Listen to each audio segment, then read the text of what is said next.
الرحمن علم القرآن خلق الإنسان علمه البيان. Moi, j'ai ici avec moi le Coran. J'ai le Coran ici avec moi. Oui. Et en tant qu'enseignant sur l'islam, Oui. je voudrais avoir de vous un commentaire sur la sourate 19, verset 71 qui Oui. dit: il n'y a personne parmi vous qui ne passera pas par l'enfer. Pour ton Seigneur, il s'agit là d'une sentence irrévocable. C'est un peu ce que je disais tout à l'heure. Tout à l'heure, comme on est trois, on a mon co-français aussi va ajouter un élément. Ce texte que tu dis là, ça veut dire quoi? Mohamed lui-même là, il est dans l'enfer. Il n'y a personne parmi vous qui n'y passera pas par l'enfer. C'est ça. Pour ton Seigneur, il s'agit là d'une sentence irrévocable. Ah, mais donc, le premier à aller là-bas, c'est qui? C'est le prophète qui parle comme ça. Donc, tu vas dire, il dit que il sera jugé, il va aller en enfer. C'est pourquoi nos frères là, il n'y a pas trop d'assurance là au sujet du salut. C'est pourquoi chaque fois qu'ils vont invoquer le nom de Mohamed, ils vont demander à Dieu paix et salut sur lui. Parce que jusqu'à présent, ils n'ont pas cette assurance. Est-ce qu'il est sauvé? Est-ce qu'il est sauvé? Maintenant, si lui-même là, ils ont cette question sur son salut, et eux-mêmes alors, ils s'en vont avec ce doute-là.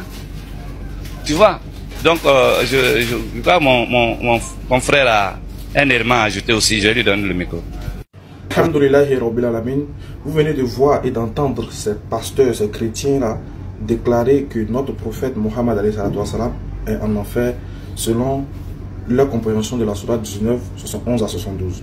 Je vous assure d'une chose, que si c'était le contraire, si c'était l'inverse, si c'était un musulman qui avait fait de telles déclarations, cela allait créer polémique. Mais bon, comme on est habitué, on va essayer de les réfuter calmement, posément, Inch'Allah. Donc, le monsieur dit que selon la sourate 19, 71 à 72, notre prophète est en enfer. Voilà pourquoi nous les musulmans, on dit, quand on cite son nom, on dit que la paix, le salut d'Allah soit sur lui.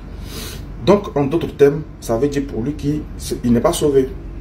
Mais bizarrement, eux aussi, par exemple, dans la Bible, il est dit que le nom du Seigneur soit béni. Donc, ça veut aussi dire que le nom du Seigneur est maudit selon la compréhension du monsieur. Ça n'a rien à voir.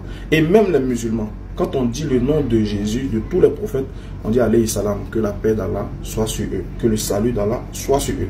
De la même manière qu'on dit pour le prophète, on dit aussi pour les autres prophètes. Mais là n'est pas l'inquiétude. L'inquiétude, c'est que les messieurs là viennent de confirmer un verset du Coran qui dit que les mécréants sont comme du bétail, sourds, muets, aveugles, ils ne raisonnent point. Maintenant, revenons à la sourate 19, 71 à 72.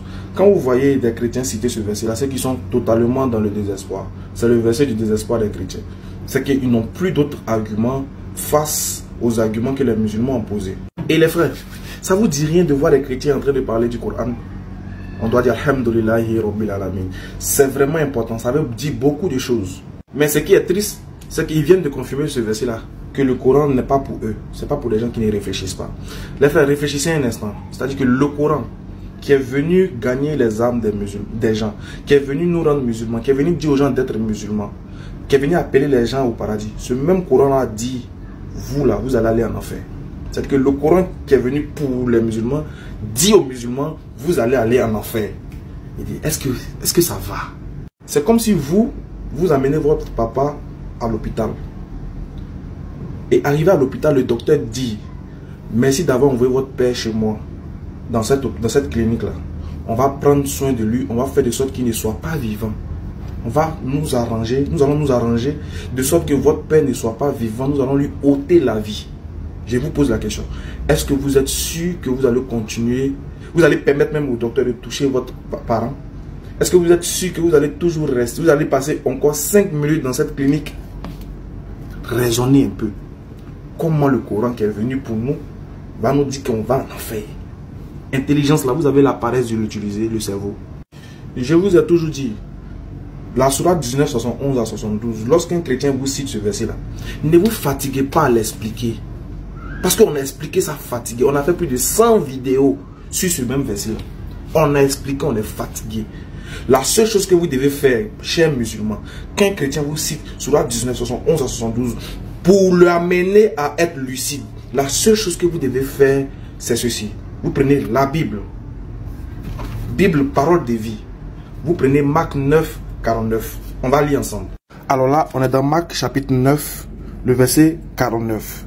Vous lisez ceci, vous lui dites, il est écrit, tout le monde passera par le feu de la souffrance et recevra du sel pour devenir pur. Tout le monde passera par le feu de la souffrance et recevra du sel pour devenir pur. Vous aussi, vous prenez ce verset biblique là et vous leur dites que Jésus dit, tous les chrétiens vont passer par le feu de la souffrance. Ils n'ont qu'à vous expliquer. Et puis vous vous arrêtez là. Ne vous fatiguez plus à expliquer, non, il s'agit du pont Sirat, non, il s'agit... Ils ne vont pas comprendre. Ils s'en foutent de toutes les explications que vous allez donner du verset du Coran. Ils s'en foutent de ça. Vous aussi, prenez la Bible. Marc 9, 49, Jésus dit que tout le monde passera par le feu de la souffrance. Donc, tous les chrétiens vont passer par le feu de la souffrance. Dites-lui pourquoi ils vont passer dans le feu de la souffrance et que feront-ils dans le feu de la souffrance. Vous vous arrêtez là. Ne vous fatiguez plus. Et j'aimerais finir cette vidéo là. Pour attirer l'attention des musulmans. Des musulmans complexés des réseaux sociaux là. Vous avez vu quand les chrétiens veulent se prononcer sur votre prophète et sur votre religion, vous avez entendu ce qu'ils disent de vous. Vous avez entendu. Vous vous choquez quand on fait des rappels et puis les gens emploient le mot mécréant quand il s'agit de... Vous avez entendu. Eux là, ils pensent que votre prophète est en enfer. Donc ne soyez pas gênés d'exprimer votre religion aussi. J'espère que c'est bien entré dans vos oreilles. J'espère que cette vidéo vous a été bénéfique et profitable. N'oubliez pas, tous ceux qui sont malades, diabète, tension, ulcère, et surtout les hommes mariés, n'oubliez pas de rentrer en inbox avec moi, Inch'Allah, sur le numéro 07.